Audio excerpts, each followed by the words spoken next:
सभी विद्यार्थियों को नमस्कार। अपने इस YouTube चैनल पर आपका स्वागत है एवं अभिनंदन। हाँ, तो विद्यार्थियों, आज हम संस्कृत व्याकरण से संबंधित उच्चारण स्थान देखने जा रहे हैं। तो आज का हमारा विषय रहेगा संस्कृत व्याकरण और आज हम संस्कृत व्याकरण में देखेंगे उच्चारण स्थान। तो शुरू करते हैं विद्यार्थियों आज का वीडियो। हाँ, तो विद्यार्थियों, अब देखें उच्चारण स्थान।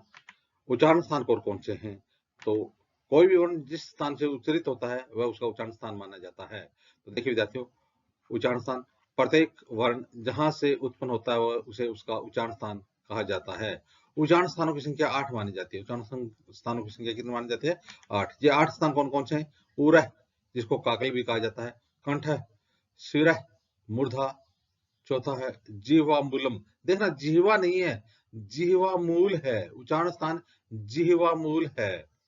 दंता, दांत, नासिका, औष्ठव दोनों होठ, औष्ठव दोनों होठों की बात हो रही है यहाँ पर, और तालु, ये 8 उच्चारण स्थान माने जाते हैं।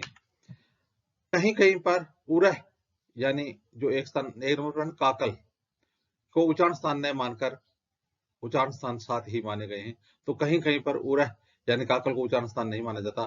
तो ऐसी स्थिति में यदि हम उरह काकल को उच्चारण स्थान नहीं माने तो उच्चारण स्थानों की संख्या कितनी हो जाती है? 7। और उरह यानी काकल को उच्चारण स्थान मानने पर उच्चारण स्थानों की संख्या हो जाती है 8। तो विद्यार्थियों, उपयुक्त 8 उच्चारण स्थानों के अलावा भी हमारे मुख्य विवर में कुछ ऐसे अंग हैं जो मूल रूप से उच्चारण स्थान नहीं है, परंतु वर्ण का उच्चारण करने में सहायता करते हैं, जैसे जीभ, कोमल तालु, अधरोष्ठ तथा स्वर तंत्री आदि। इन अंगों को कर्ण कहा जाता है। तो कुछ ऐसे स्थान, कैसे कुछ इन 8 उच्चारण स्थानों के अलावा भी कुछ ऐसे जो हमारे अवयव हैं मुख्य विवर में, जो उच्चारण स्थान तो नहीं है परंतु वर्ण का उच्चारण करने में सहायता करते हैं, जैसे जीभ है, कोमल तालु है, द्रोष्ट है और स्वर तंत्री है। इनको क्या कहा जाता है? इनको कर्ण कहा जाता है। वर्णों का वर्गीकरण मुख्यतः 2 आधारों पर किया जाता है। तो वर्णों का जो वर्ण वर्गीकरण है वो किन आधारों पर किया जाता है? 2 आधारों पर किया जाता है। एक तो है स्थान के आधार पर और दूसरा है प्रयत्न के आधार पर। स्थान के आधार पर और दूसरा है प्रयत्न के आधार पर।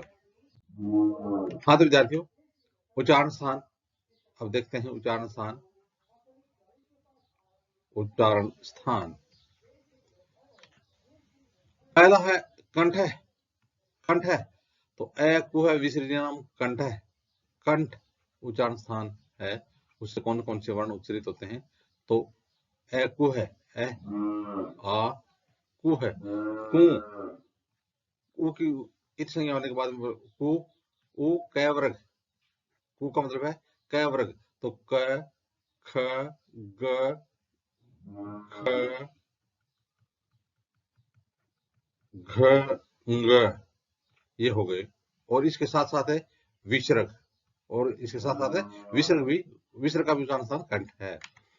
दूसरा है तालु, इचुईशानाम तालु, इचुईशानाम, इ, ई और चू, च वर्ग, च, छ, ज, झ, ञ, ये और स, इनका उच्चारण स्थान तालु है। इसके अलावा देखें मूर्धा, तो मूर्धन्य वर्ण कौन कौन से हैं?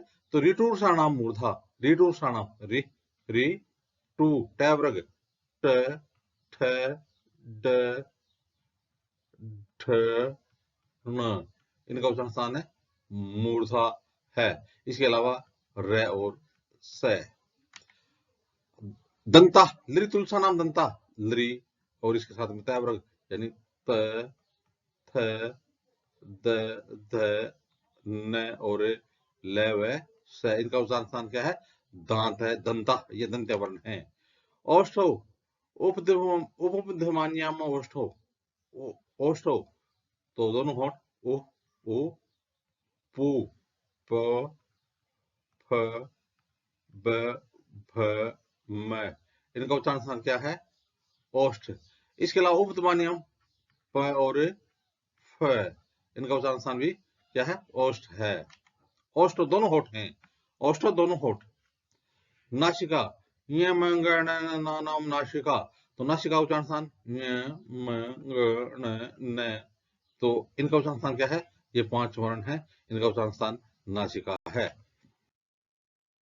इसके अलावा विद्यार्थियों कंठ तालु, ए दे तो कंठ तालु ए और आई, ए और ए का उच्चारण स्थान कंठ तालु है।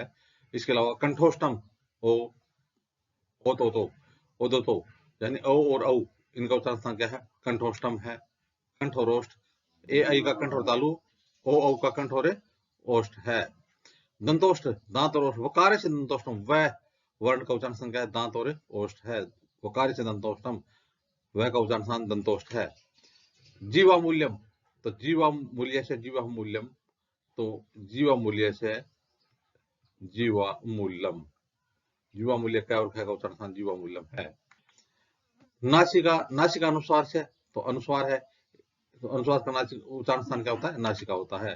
तो देखिए ये न के अपने वर्ग के उच्चारण तो हैं, साथ में नासिका भी इसका उच्चारण स्थान है। तो यानी ये वर्ण है ना, तो इनका उच्चारण स्थान एक तो इसका जिस प्रकार से इचु ऐसा नाम, तालु तो तालव्य हो गया है ना, तो इसी प्रकार से उपदुमानी ओष्टो ओष्टो, इसके अलावा एक विष्णाम कंठ है, तो इनका उच्चारण स्थान एक तो उनका स्वयं का उच्चारण स्थान हो गया, और दूसरा इसका उच्चारण स्थान क्या होता है? नासिका भी होता है। जिस प्रकार से त थ द ध न दंता, तो न दंत्य भी है और इसके साथ साथ साथ है इसका उच्चारण स्थान नासिका भी है। इसी प्रकार से ऋटुषा मूर्धा न मूर्धन्य भी है, इसके साथ इसका उच्चारण स्थान भी नासिका भी है। तो इस प्रकार से यदि इसका उच्चारण स्थान साथ में दिया हुआ हो और इसका उच्चारण स्थान पूछे तो हमें किस प्रकार से इसका उत्तर देना है। तो देखिए विद्यार्थियों, इन वर्णों में दोनों विकल्प मौजूद रहने पर हमें नासिका इसका उच्चारण स्थान विकल्प के रूप में देना है, क्योंकि इसका उच्चारण स्थान जिस प्रकार से अब ग है ना, तो इसका उच्चारण स्थान क ख ग घ ग, को कंठ भी हो गया और इसका उच्चारण स्थान क्या हो गया? नासिका भी हो गया। इसी प्रकार से इचु ऐसा नाम तालु है ना, तो च छ ज झ ञ, इसका उच्चारण स्थान तालु भी हो गया है ना, और नासिका भी हो गया। ऋतु नाम मूर्धा ट ठ ड ठ न है ना, तो इस प्रकार से इनके दो उच्चारण स्थान दिए, तो हमें कौन सा मानना है? नासिका को सही मानना है। विद्यार्थियों विसर्ग जिस स्थान स्वर पर आश्रित होता है उसके स्थान उसका उच्चारण स्थान परिवर्तित होता जाता है। तो विसर्ग जिस प्रकार जिस अब अ के आगे विसर्ग है और उसके बाद में यदि ई के आगे विसर्ग है या ऊ के आगे विसर्ग है, तो विसर्ग जिस स्वर पर आश्रित होता है, तो जिस स्वर के आगे लिखा होता है वो उसी का उच्चारण स्थान उसका परिवर्तित होता रहता है। एक उच्चारण स्थान वाले कुल वर्ण कितने हैं? 32। धन एक विसर्ग हो गया, उपदमान्यम, जीवामूल्यम और अनुस्वार, ये एक उच्चारण स्थान वाले वर्ण हैं। दो उच्चारण स्थान वाले वर्ण कितने हैं? तो दो उच्चारण स्थान वाले कुल वर्ण 10 हैं। 10 कौन से? 5 तो वे हो गए है ना, न, तो इनका एक तो मूल उच्चारण स्थान एक नासिका हो गया, और दो उच्चारण स्थान वाले ए आई ओ औ और वकार से दंतोष्टम। तो इस प्रकार से ये 10 वर्ण ऐसे जिसका उच्चारण स्थान 2-2 है। मुख नासिका वचनो अनुनासिक, यानी अनुनासिक क्या है? मुख और नासिका। अनुनासिक क्या है? जिसका उच्चारण स्थान यानी मुख और नासिका से दोनों से जिसका उच्चारण किया जाता है वो क्या होता है? अनुनासिक कहलाता है। तो मुख नासिक वचनो अनुनासिक, यानी अनुनासिक वर्ण का उच्चारण स्थान मुख व नासिका दोनों होता है।